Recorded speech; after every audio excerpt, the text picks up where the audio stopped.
Basement level vibes with another one, straight up blackness aye. Who tell the truth? Mark Benskop, defend the ghetto youth. Mark Benskop, radio station is the fruit. Mark Benskop, straight up from the root. Mark Benskop, who tell the truth? Mark Benskop, defend the ghetto youth. Mark Benskop, radio station is the fruit.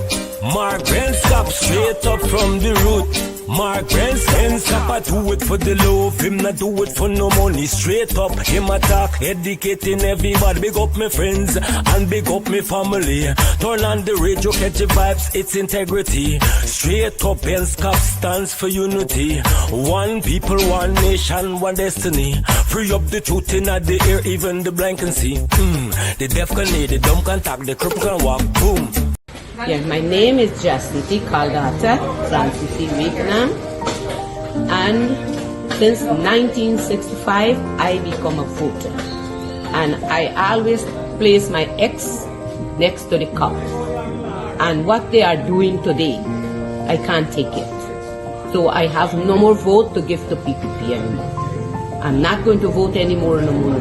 If they have to lose by one vote, they're losing it by data. Oh, Jesus Christ, if cost of living double, I don't know what happened. A pound of sugar is $300 already. Flour, everything gone up. Everything just raising. You gotta get about $40,000 for buy good ration. You gotta get 3 man now. A weekend man, a monthly man, and a fortnight man.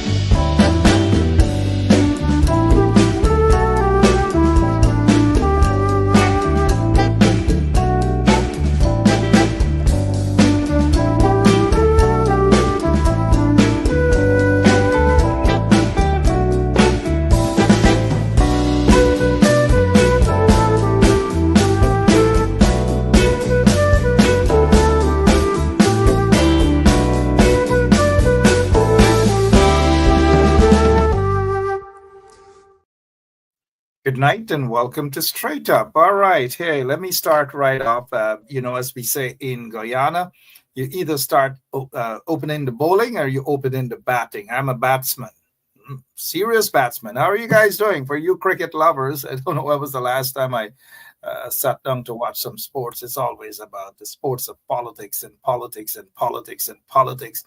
Tea, breakfast, and dinner politics. I don't know what's happening, guys.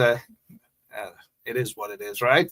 Good night to all of you, every single one of you in the audience. I don't want to call your names because some people are going to get vexed that their names are being called, and others, I'm sorry, that their names aren't being called, and some folks are, their names are being called every single night. So I'm not going to call any names tonight, not at all. Matthew Dennison, I'm not calling your name.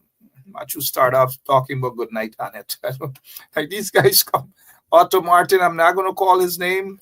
He's the guy that always talks about my line and my barb and all these sort of things. I don't know where these guys come from, man. Always laughing at me for no apparent reason. When Tom Anderson pops on, our executive producer just said that Tom Anderson is going to be back with us. Tom wants to talk. Tom wants to do a lot of talking. The 47th president of the United States is sworn in today. Lots of things to talk about. Federal workers have to go back to work in office. Rajan Bim and others, good night to all of you. Heather, Denise, Booker. All right, so look, let me say a special hello. And you guys know I don't do a Chinese special, but I'm doing a special tonight. Guess what? Guess what the special is? Honorable Nima Flew Best, MP. And you guys know I don't shy away. She's just one of my favorites. Why do I like her? Because she works hard. She's a go-getter. She gets the job done. And almost every night, whenever she has that chance, she comes on and she says good night to all of you. She's not like some of those MPs back there who are so high up, right? As though they're from Australia. Now, I'm not picking on the Australians. Julian, good night. How are you doing? And so Honorable Nima flew best. I feel comfortable calling her honorable because she deserves that. So just welcome the honorable member of parliament. Welcome her. She will make a darn good minister, hardworking minister. I like people like that. Now, here's what, and some of y'all can't say I bash the opposition. I say who I like, and I like her because she's hardworking. She's a hardworking MP. Now, I noticed there was a comment from another one of my favorite listeners. She has been following me for years. Since she was a little girl in nursery school, she's been following me. Sorry, I sound like Trump. She's been following me. They follow me. Right? Tom follows me too, right? For over 15 years, we've been following each other. Tom is a hard worker. He means well for all Guyana, all Guyanese. He means well for America. He means well for the world. But let me get quickly to Kelly Abrams McKay says, Mark, Trump said, and I want Tom, I feel Tom understands Guyanese, but she's saying here, Tom, Trump said some countries not making money from the U.S. and he ain't want call them names for they feel stupid. And she laughs, the laughing emojis. I feel it is in my heart that he was talking about Guyana. What's happening in there about this money thing and some countries are not going to make money off the backs of the U.S.? Let's start off with that, Tom. Welcome back and good night to you, sir. Good night, everybody. Hey, thanks for having me back on. Good night, everyone. 47th President of the United States of America. What's your take on what Kelly Abrams is saying there, sir? I mean, I don't feel that way, okay? Because I think, just knowing the people I know within the Trump administration, knowing how our government, our system works, I don't think Guyana is a country that we are going to view as like a hindrance to what we want to do. As a matter of fact, I think Guyana is going to be one of the bright spots for the Trump administration, in my opinion. So I don't know. I think, and that's why I keep saying to everyone, it's not about the party that's in charge. It's about the system that's in place, right? Because at the end of the day, it's the system that is what works for the people, regardless of who's in charge, party-wise, right? And so what I mean by that is in the United States, the Trump guys have come into Washington, D.C., and I have to say, a lot of people are so excited because they think because now the Trump people are in and the Democrats are out, that now the system has changed. The system has not changed here. We still have the same exact system. We've just changed the party in power. And so, yeah, a lot of the Trump people will get frustrated because the system doesn't change overnight. And you have to go in and you have to do the hard work from the ground up to change the system if you want it changed. And so when it comes to what's happening now with our nation and what's going on with Guyana and everything else around it, I think that Guyana is in a good position, not in a bad position with the United States. Now, there are nations like Panama, I think that the Trump people want to go after. Okay. They want to go after Canada. They want to go after Panama. There's a number of them, right? But Guyana is not one of them.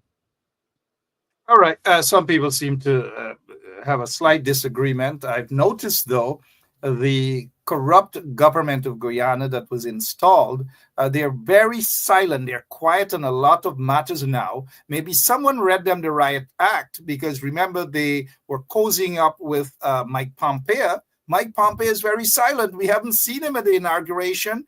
We don't know what's going on. Maybe Trump is upset that Mike tried to buy over his way with the Guyanese government, that is, the installed government. Maybe Trump didn't like what he was hearing, and so forth and so on. So maybe, Tom, maybe Guyana is not in a good spot in the eyes of Trump because Trump may not have liked certain things and he may just not have them in his good books. That is why we have not seen or heard much from the PPP regime. Like, for example, when Trump won the elections, the PPP, Jack Dew, and all these people were also happy and, oh, yes, and a new administration. But they have been very, very silent as of now. Maybe they have been given the Riot Act. Who knows? Okay. Tom? No, well, Mark, so I see a lot of people in the audience, they're upset, right? But let me explain what I'm saying. Okay, so No. They're not upset. They have every reason. But the government of Guyana, the installed government, they've been very, very quiet. Yeah, well, so quiet. here's why, right? Because here's the issue. All right. When it comes to our relationship with Guyana, Guyana has not been a nation that has taken advantage of America over the years. You guys just have not done that. Okay, I'm just telling you now. Now, there are issues when it comes to corruption. There are issues when it comes to harboring terrorists. There are issues when it comes to partnering up with the Iranians. That's not good. All right. And that's not good. But that has been Guyana under Jagdeo and Irfan Ali. That is Guyana partnering up with terrorists. Yeah, go ahead, sir. But here's the reason why that's been the case, because we in America have been asleep and we've sort of let that kind of happen, right? Well, I'm telling you now, like, we're not asleep anymore. We're wide awake. And so all this playing footsies with the Iranians, it's not going to be happening anymore. Okay. That doesn't mean that the PPP can't do things. That doesn't mean that the government of Guyana can't do things. It doesn't mean that we're going to come down hard. No, what it means is that people in Guyana just have to get used to situations where you're not going to be in business with the Iranians. Okay, that's not a bad thing, as a matter of fact. And the reward for not being in bed with the Iranians is you guys get to have business ties with us closer, and with with Canadians and others. And so actually it's a benefit. Now, the people who are quiet are the ones who are thinking, well, can we still get away with doing things like allowing the Iranians, giving Iranian oil boats that are under sanctions, if they can continue to give them the Guyanese flag and stuff like that? They can't do that anymore. That has to stop. So that's why they're quiet. But at the end of the day, this is all good for the people of Guyana. Okay, it's good that Guyana breaks away from the Iranians and from other groups far, far away who don't have their best interests in mind. Right? Like, this is a good thing. Even the millions, hundreds of millions, and billions of dollars in contracts to the Chinese and so forth. Well, that's that's going to be looked at again, and that's the kind of stuff. See, I think the Trump administration is going to see this more as opportunity and less as like adversarial. Right now, it can get adversarial if, let's say, for example, the PPP decide that they're going to open up more trade with the Iranians. They're going to continue to allow the Iranians to have Guyanese flags on their ships, and some of those ships have suitcase nuclear bombs on them being sailed near the United States. Oh, you'll be in big trouble then. But I don't see that happening. I don't think the PPP are that kind of group that they're going to allow the Iranians to ship over bombs to blow us up, right? So because of that, I don't think it's going to be a problem. So they have to ease up, because the notorious government of Guyana, headed by Irfan Ali now, and Barajak, they've been known to cozying up with the Iranians and so forth and so on. And so now they have to take a step back, and even with the Chinese. But the question is, they've been in bed so much for so many years with those individuals. It's difficult for them to say no now, especially with allegations that Jagdeo has several billions of dollars, US dollars, in a Chinese bank account. Well, Mark, so check it out. So this is why I continue to say, every time I come on, I continue to say that the PPP needs to pivot and focus in on creating a better system within Guyana.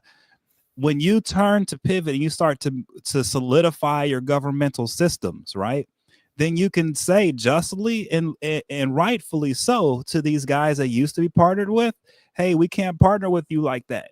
We have a new system in place. We're getting rid of the corruption. Okay, period. End of story. And these other nations can say, no, you have to stay corrupt. If they do that, then guess what happens? The PPP, they will have friends in the Trump administration where they can say, hey, man, we're trying to fix our country, and these Iranians are threatening us. Can you please help us? And I'm telling you right now, the Trump people would be more than happy to help them. Any excuse to go after the Iranians, they're going to take that, right? So this is the advantage. I'm sure the Iranians I'm sure the Iranians have evidence on them. I'm sure the Americans are well aware that there are certain organizations in Guyana that were funding not just the Iranians, but groups, terrorist groups across the globe. And they are well aware that of what the PPP has been doing for all those years. They know what Jack Day was up to. They know what Irfan Ali was up to. And they're not playing games with them. But it's not too late for them to change their ways. They're not going to change. They're too corrupt. Well, they're too caught up in the system. Because what if the Iranians and the Chinese say, we have your files, we have your billions of dollars of bank account in China, don't go against us? What about the Iranians that they took bribe from? Nah, man, it's fine to go against those guys. It's not permanent going against them. It's just saying there's a new way to do business. I'm sorry. Okay. And for example, I'll give you an example. No more giving Guyanese flags to Iranian vessels. Good. And they were just caught. A Guyana flag again, or several Guyana flags were caught in Venezuela. Yeah. This stuff has to stop, right? Like they can stop this. It's not hard, man. Yeah, they don't want to stop it because Jack Day and those guys are corrupt. They've been corrupt for all these years. I get that, but what I'm saying is there's so much oil money coming in, there's so much gold being mined that it's smarter to stop doing that stupid stuff because that stuff just brings in pennies. It's not even real money. It's better to focus on the real money and spend their time and effort in trying to construct a fair system within Guyana because that makes them richer.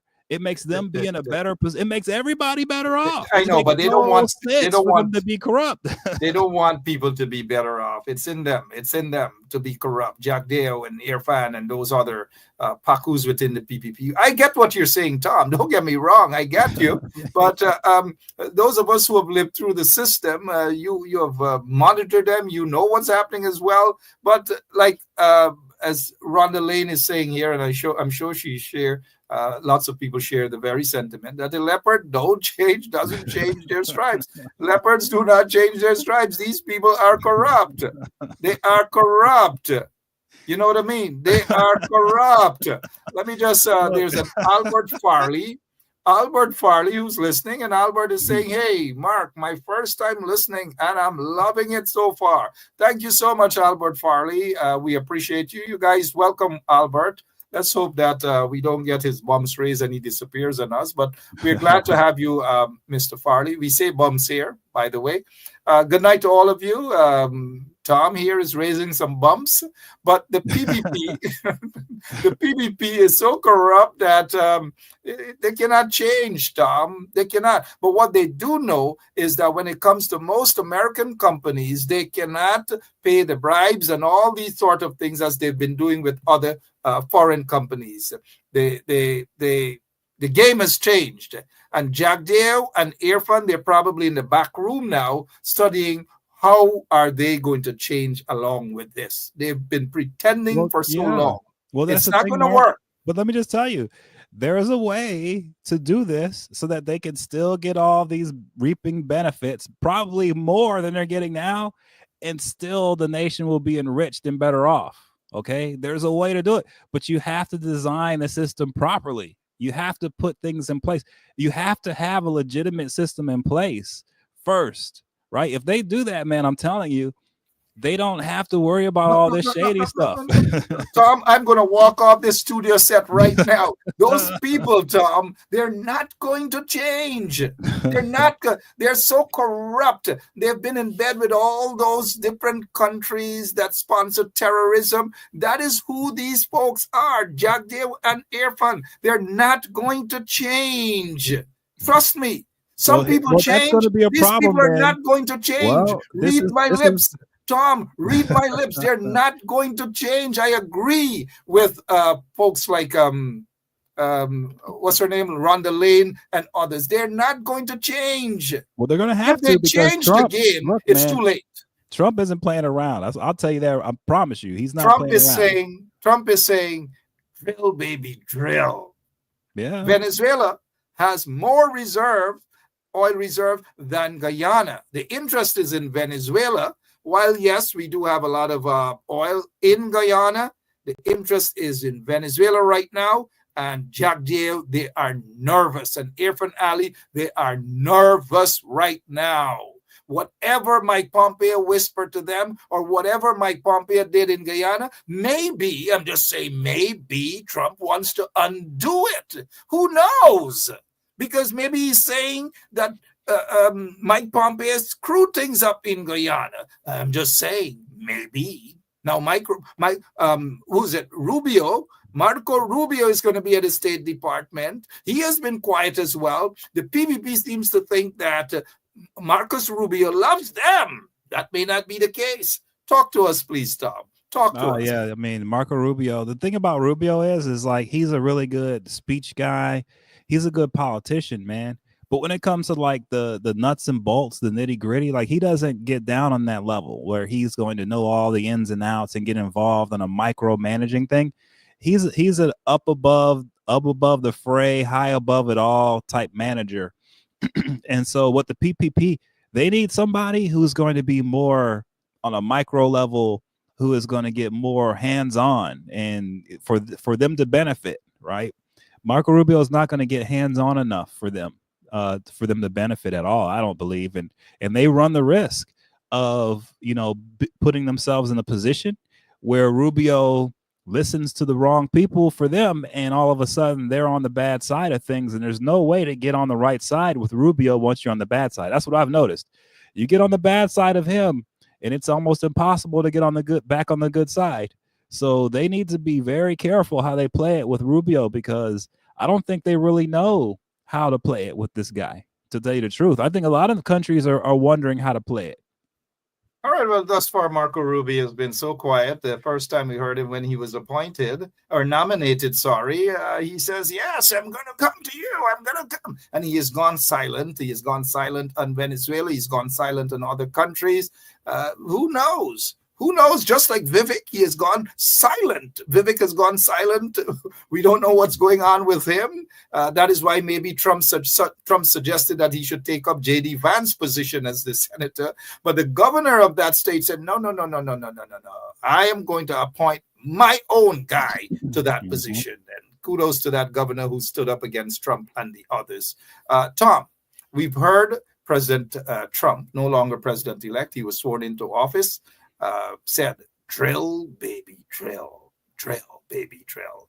He has issued a new executive order, drill, baby, drill. Your take on that, drill, baby, drill. I mean, that's typical. I mean, it's, to me, people have to, there's a price at which when oil sells that it becomes unprofitable, where it costs more money to bring it up out of the ground than it does to sell it, right? And so, that's the risk they run with the drill, baby, drill, is making prices go down. That's not what they want. I think Trump wants prices to go up, actually, and because that makes more profits for the oil companies.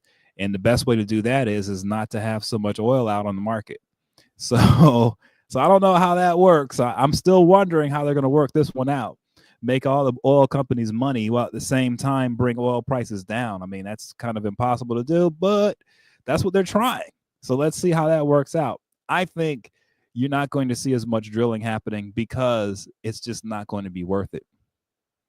I'm just wondering what all of these billionaires, when they sit together in a room, Mark Zuckerberg, Bezos, and even your good friend, Tom. That's right, your good friend.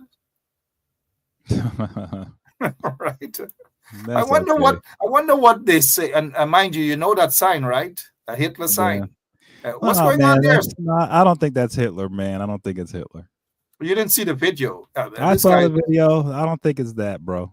So what is it then? If this, it is what it is, Tom. No, man. I think he's autistic, man.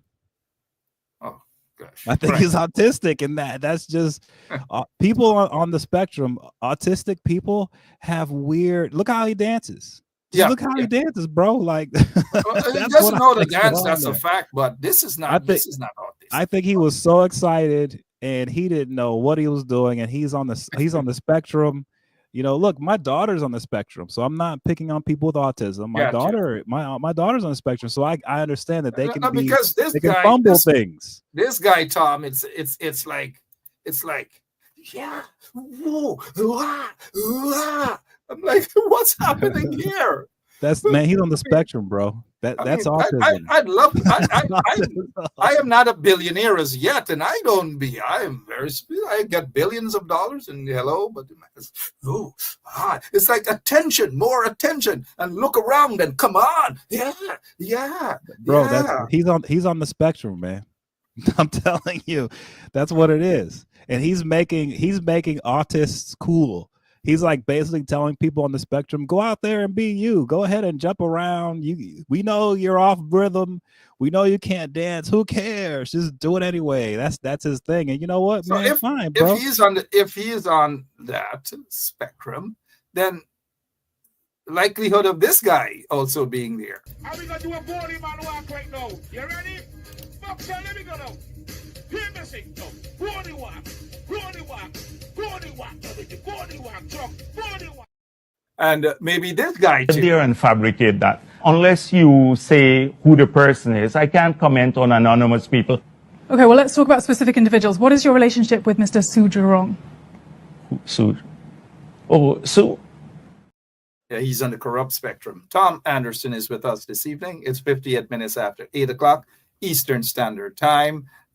Some folks are saying, hey, don't worry. Tom is joking. Tom knows exactly what this is. Tom knows exactly. Man. I don't think that's what he's doing. I'm serious. I'm not joking. I don't think that's what he's doing. And here's why I'm telling you that, okay? Because you have to understand, him and Barack Obama were pretty close for a long time. All right. And I just don't see a real Nazi guy being okay with anyone who's black, especially the former president of the United States. You can look online and Google it yourself. Power, position of power, Tom. That makes it even worse for these guys. The Nazi guys can't stand a black person in power. That really makes them pissed off. He had no other choice then. He was just lying low. Now he has that opportunity. That's not how they operate. That's not how the Nazis operate, bro. That's why I don't think he's a real Nazi. Well, you know, he grew up in South Africa in the apartheid. Yeah, he did. And he has some inclinations towards, that kind of stuff, towards minority groups. He does. But at the end of the day, man, I've met the real Nazis for real, and he's not one of them, bro. For real. I've really met these guys, and he's nothing like them. Got you, Tom. Got you. But at least he should try to be politically correct. Even if it's not a Nazi, a Hitler sign, you've got to be politically correct, Tom. He's got to be politically correct. But he's, like I say, he's on the spectrum, man. He's excited. He's bouncing around. I'm going to say it again. Look at how the man dances. Okay. And that lets you know. Like for all you know, it could be. Sorry about that. It could be something else, indeed. We don't know, but it's funny. It's weird, man. It is weird. It's just weird. Tom Anderson, let's just welcome all of you who are now joining us. It's Monday. It's Dr. Martin Luther King Day. It's a day where we got to say thank you so much to Dr. Martin Luther King.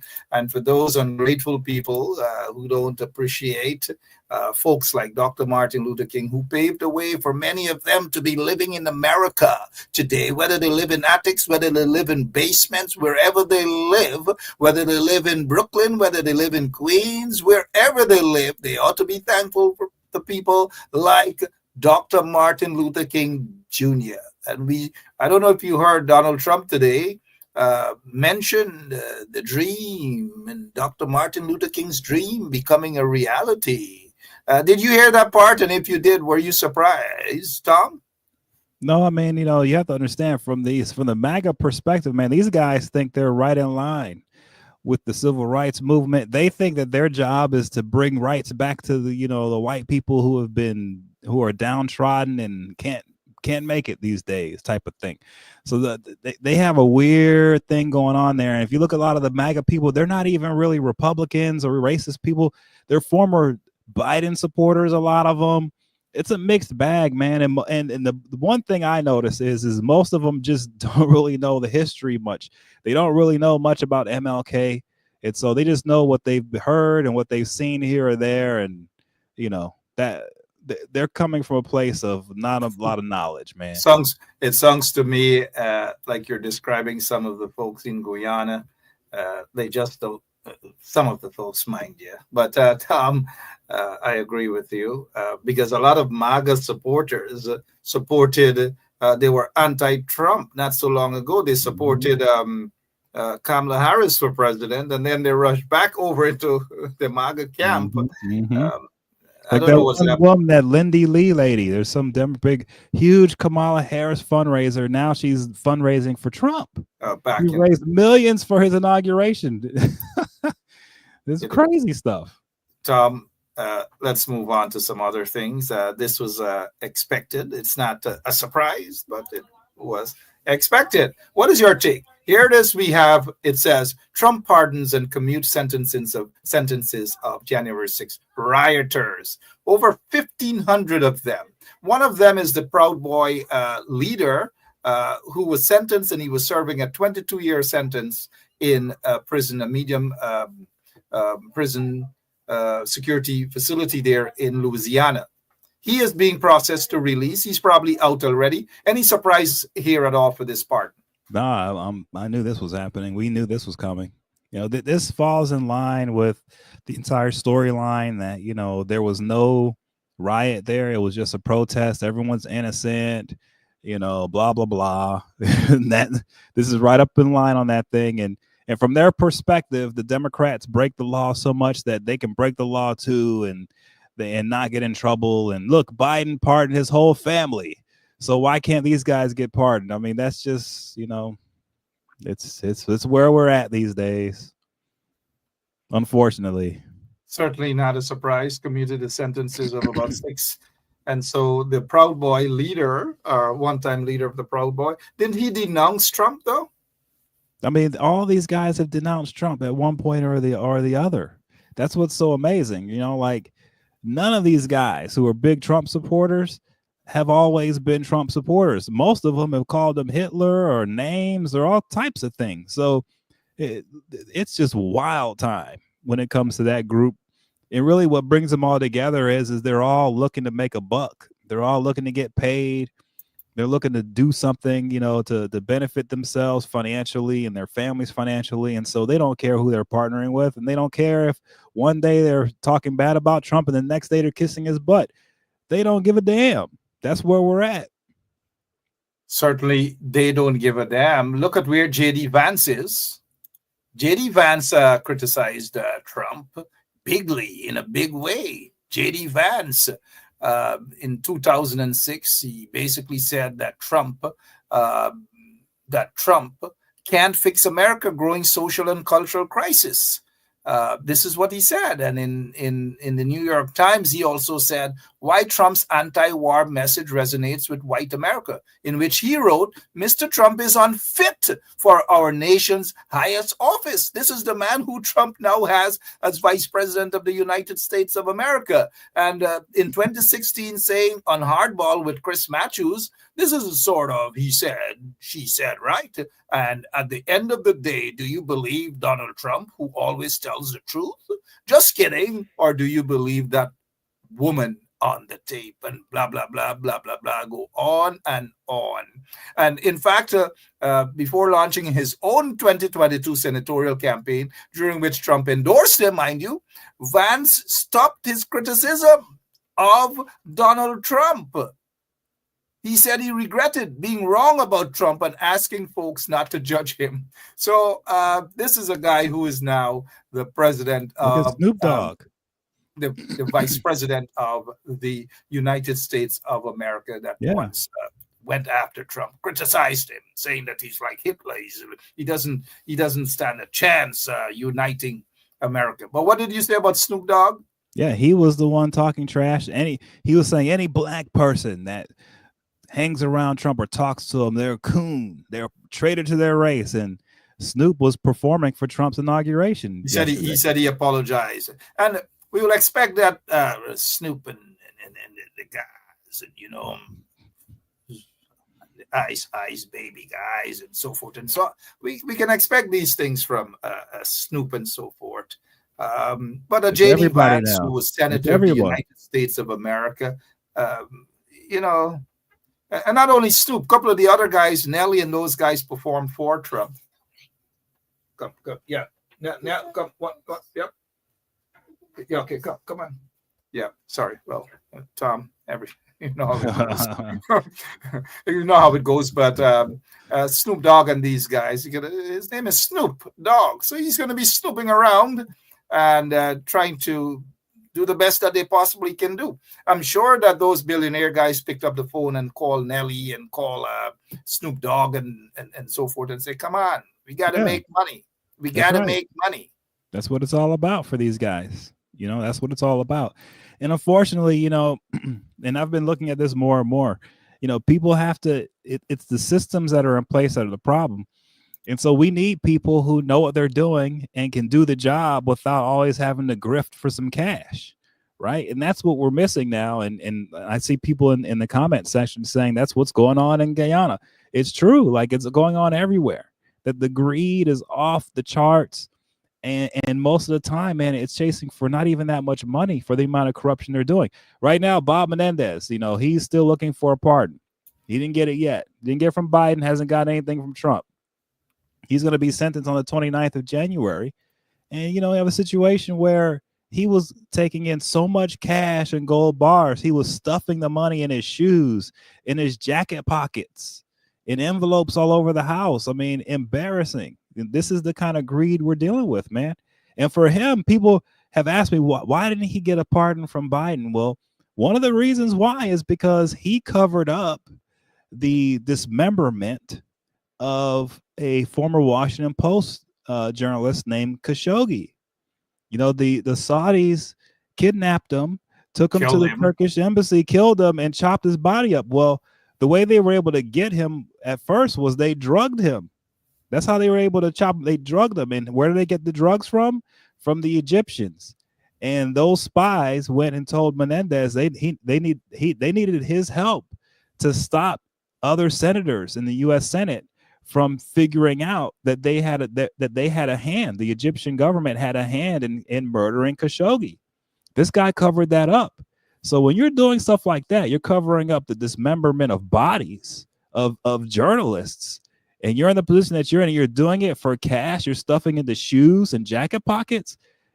It's too much at that point. That's why he's not getting a pardon, because it went way too far. And wasn't it one of those big wigs out in Saudi Arabia or somewhere that was said to have been responsible? And whether it's the Democrats or the Republicans, you're still in bed with those individuals. So it's like, to hell with that journalist, that Washington journalist that was murdered. And how so many not people only Bob Menendez, to? Yeah. But how many people is that happening to? Even in the nation of Guyana, you have a situation where the corruption enables evil men to murder people and never ever see justice. And and the murders get bigger and worse and worse. This is the problem with corruption. Absolutely, that's what's happening. Hey, Tom, what else? We know that federal workers have to head back to work. They have to head back into the office. That's going to be a costly thing, of billions of dollars to have those folks head back to work. I don't know, but what's the biggest, maybe two of the big giveaways today after Trump's inauguration? Well, that's the thing. I mean, these guys, from what I've seen so far with, you know, all the executive orders he signed, you know, just a slew of executive orders. You know, there was a big thing out of Afghanistan where there were a bunch of families on their way here who were approved to come here, and they got their flights canceled. Some of these people are actually related to, they're related to current active U.S. military members. And so there's some tough times coming on that. There was an app that we had with people there on the border of Mexico that the Trump government shut down.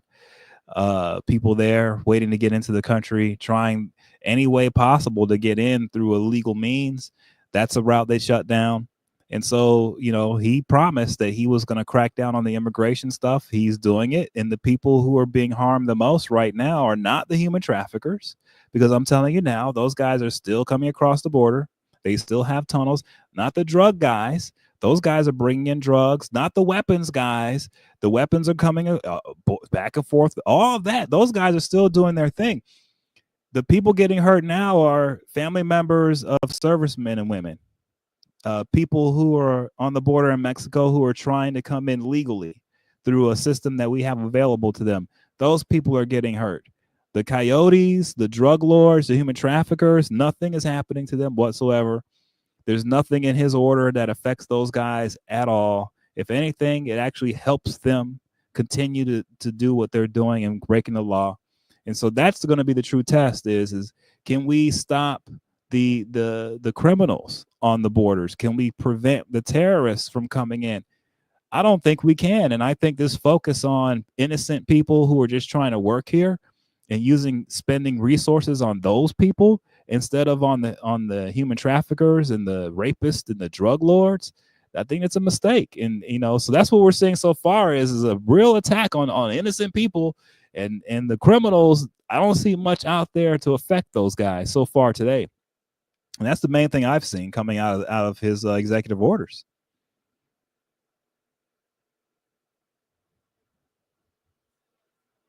You're on mute, Mark. There you go. It comes with age. Thank you so much, Tom. Appreciate it. My apologies, folks. One of the things, though, one of the executive orders that I kind of like, I think it's good, is to allow those military men and women who were kicked out or sent packing because they refused to take the COVID-19 shot. So those military personnel, those soldiers and officers are allowed back into the army, and they're retroactive, all of their benefits and all of their pays. I didn't realize that happened. I heard of that, but that's a good executive order that I support. The other executive order basically naming the drug cartels and so forth, terrorist group. That's another good thing. But you are correct in terms of going after individuals that they claim that they were going after. They seem to have been a pushback. They seem to have been a second thought of that. It doesn't mean it's not going to happen. But what is your take on this whole hullabulla coming from Homan, that they're going to go after? They're going to be thousands of people. They're going to round up even on the minute after Trump is sworn in. There's no evidence of any such thing. Yeah, well, the problem is they don't, the real bad guys who are digging tunnels, who are using drones to carry drugs over and others, those guys, we just aren't equipped to go after those guys. And the reason why we aren't is because we don't have the wherewithal to deal with the core issue on that, right? Like we don't deal with China and how they export, base materials for fentanyl. We really don't deal with them on that, right? We try to go after this guy over here and that guy over there. But when actually standing up to the Chinese government and telling them we're putting our foot down on this, no more of this or else, we just don't do that. And I didn't see an executive order going after China on fentanyl. I didn't see it. I didn't see any kind of orders going after any of these nations around here that are doing things like North Korea. I didn't see an executive order dealing with them and all of the hacking they're doing and all the cryptocurrency fraud they're doing all over the place. I didn't see anything there. So the major actors, which are government entities that are out here pushing fentanyl, doing the human trafficking, backing the human trafficking stuff, the slavery, I don't see any executive orders going after the government entities who are responsible for this stuff at the core in other nations around the world. I see a bunch of whack-a-mole where we're going to go after the lowest guy on the totem pole and claim that we got something done. And that's just a shame, because at some point in time, we have to deal with China as a nation when it comes to fentanyl. We have to deal with them as a nation when it comes to human trafficking. We have to deal with the Iranians when it comes to terrorism. We have to deal with the North Koreans when it comes to terrorism, when it comes to hacking and other things. And we just don't seem to have the political will to meet them eye to eye and deal with them face to face, apparently. And that's the thing that I'm disappointed in, is we're just not going after the big actors. We're dealing with the small fish down on the ground. All right, Tom Anderson there. I can agree in terms of the small fish immigration-wise. There's not much that we're hearing out of that. But what they had was some lawyers just scaremongering people on TikTok, and I've been telling some folks, don't listen to some of these lawyers on TikTok or TikTok, sorry. They don't know exactly what is in line. They don't know what the executive orders are going to be. And it's okay to caution people, don't get me wrong, but when you back them into a corner and scare them and say, hurry up and do this and get this done, and you've got to file this, and I think it's really, really unfortunate. And there were lots of those type of TikTok lawyers who were basically scaremongering people. Of course, people have to be cautious. Trump, in his speech today, I kind of smiled because he did say that he is now a man of God and God has saved him for a purpose and he wants to do good. He wants to unite people and so forth. What is your take on that, Tom? Talk to us. Well, yeah. Yeah, I don't, when it comes to the religious part of it all, I just don't see him as a religious guy. He might use it as a political tactic, but when it comes to actually being a man of God, that's not Trump, bro. Like he's a man of this world, okay? And he's a billionaire and he's good at what goes on in the earthly realm, in the fleshly realm of things. But when it comes to matters of heaven and matters of the universe and all of creation on the God level, man, this guy, he is nowhere near that. So I don't believe he's in any way, shape, or form a godly man. Sorry, that ain't happening. And a lot of his followers, like Tucker Carlson, false teacher, not real, man. He runs around saying he gets scratched up at night by demons. It's like, whatever, bro. That's a sign that he's a religious guy because some demons scratched him up. He has scratches all over his body. I'm not making this up. He has scratches all over his body, so he's a religious man now. God loves him. And it's like, bro, like that. These guys are full of it, okay? They use religion to get viewers, to get clicks, to get these people to believe that they are religious people when they are not, okay? Now, Trump may be correct that God saved him for him to do some things that God wants him to do. That may be true, but that doesn't mean that Trump is a man of God. Nah, God uses a lot of people to do a lot of things. You don't have to be a man of God to be used by God. Sorry. So yeah, I don't think people should get that confused. Trump may be a tool that God uses, but he is definitely not a man of God. That's from my own perspective, from what I've seen. I've never met him personally, but from his actions, from what he says, and God says, the Bible says, judge a tree by its fruit.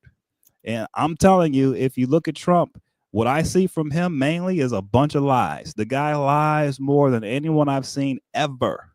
And his supporters are okay with the lies. They think that is fair game for him to lie all the time. That's fine.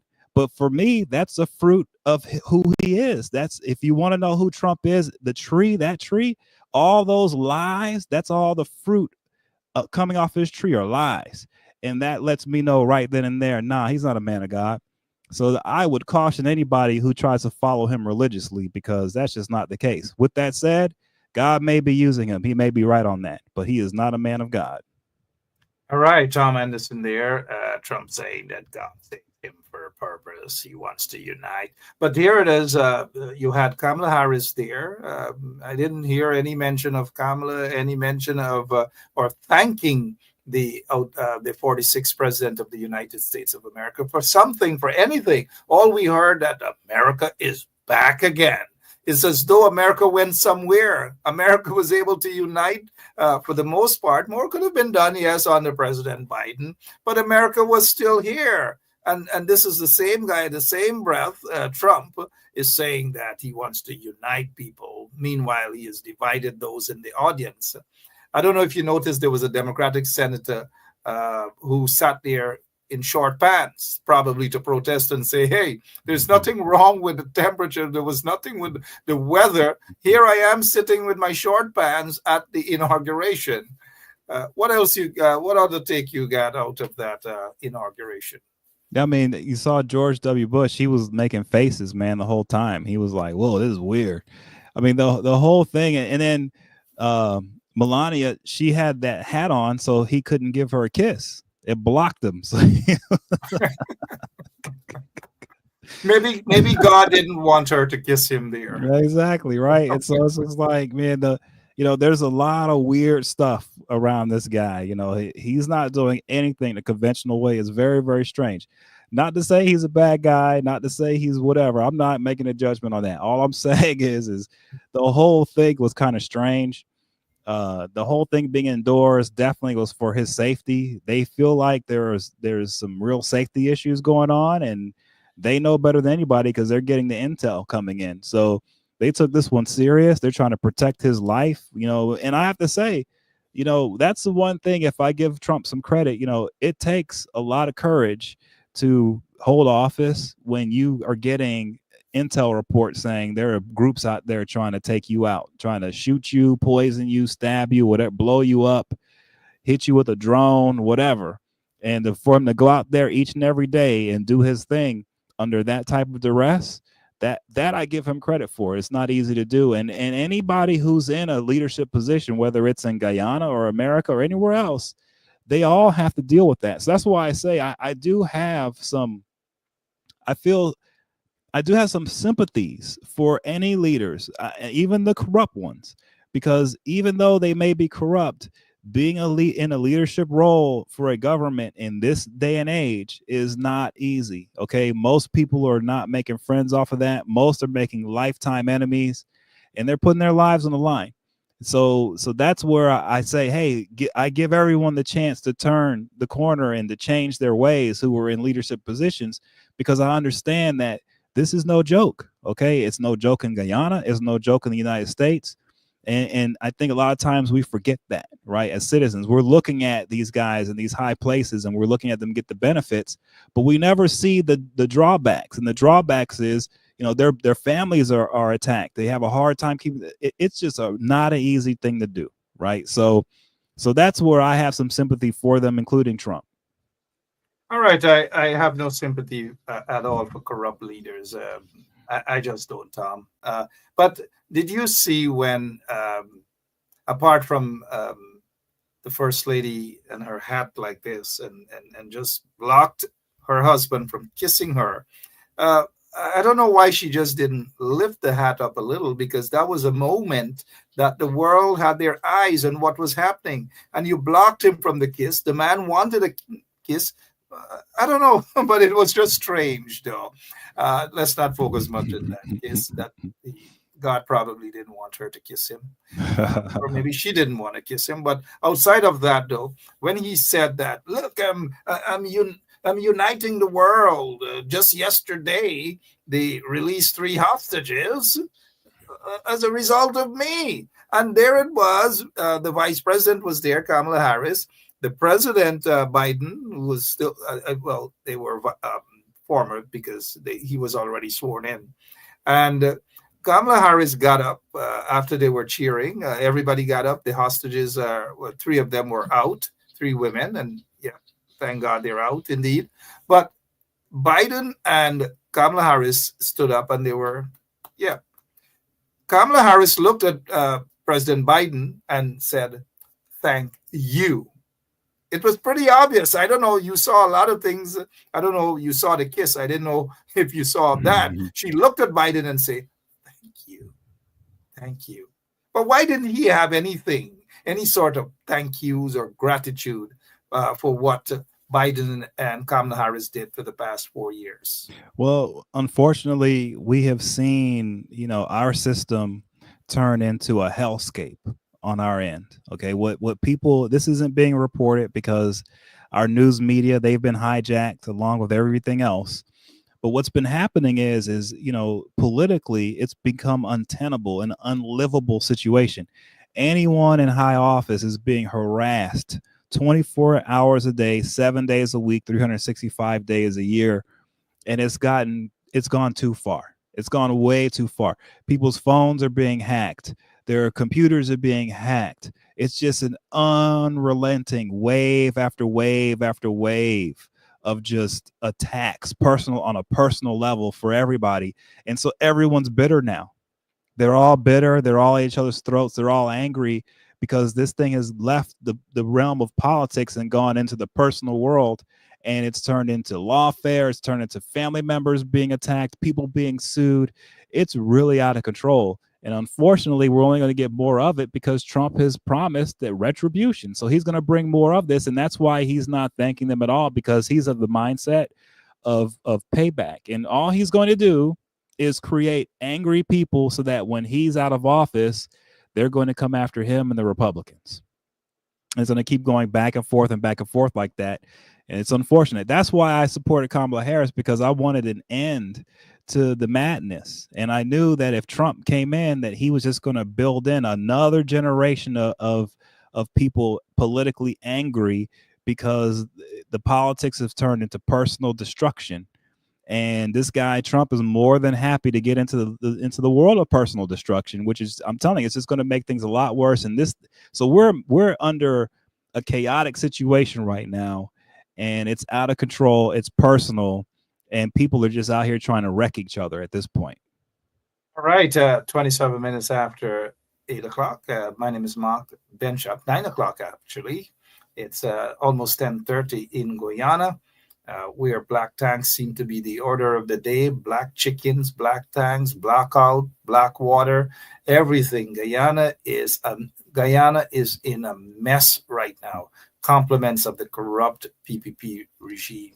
If you guys think I'm kidding, and as we shift away a little bit from the American politics, if you guys think I'm kidding, look who is distributing black tanks in Guyana. From black chickens, of course, you guys saw the black chickens, yeah. From black chickens that's worth about 40 or 50 Guyana dollars to black tanks. Black tanks now, a couple of black tanks.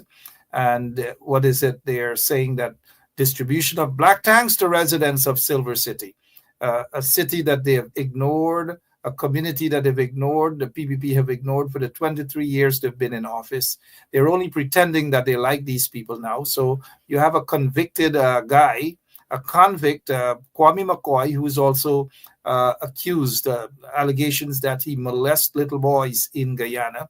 He's distributing black tanks in Guyana. I don't know what this world is coming to, but we've got to pray. We've got to pray, and we've got to do more than just praying. And that is why our topic tonight, God na gon sleep pon we.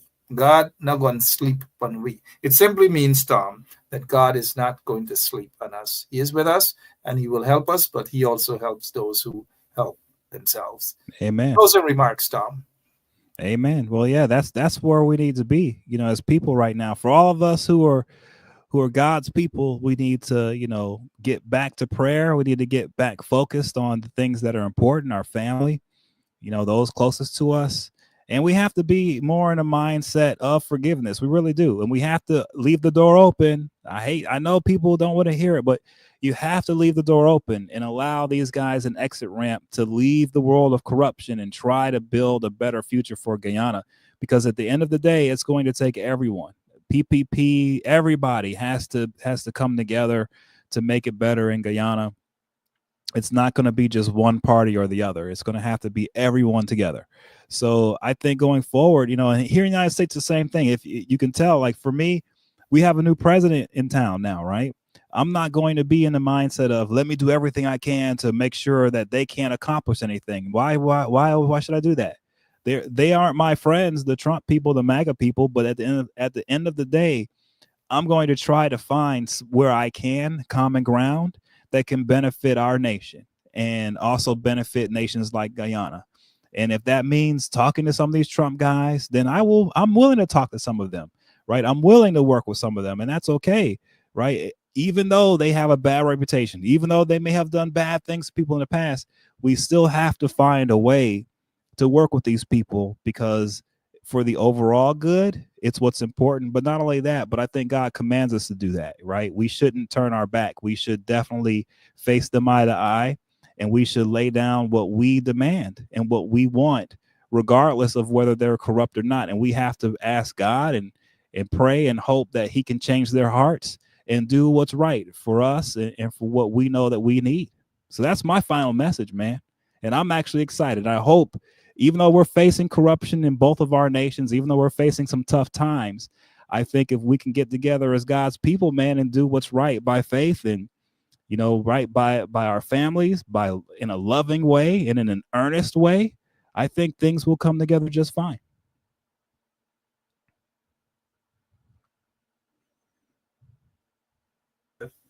Yep. Sorry about that, guys. Tom, for a moment, I Reverend Anderson, Reverend Anderson, go on, Reverend Anderson. People are saying Pastor Anderson, Reverend Anderson, Apostle Anderson, what Bishop Anderson, whatever it is.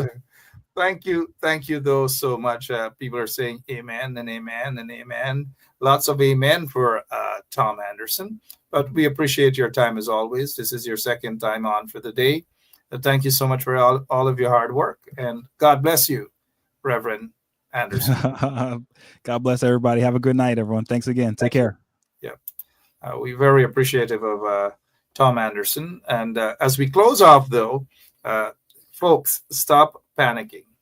Be cautious. Stop panicking. Don't let your loved ones and your friends who may have some immigration issues, do not let them panic. Do not let certain lawyers make you panic. Do not listen to TikTokers.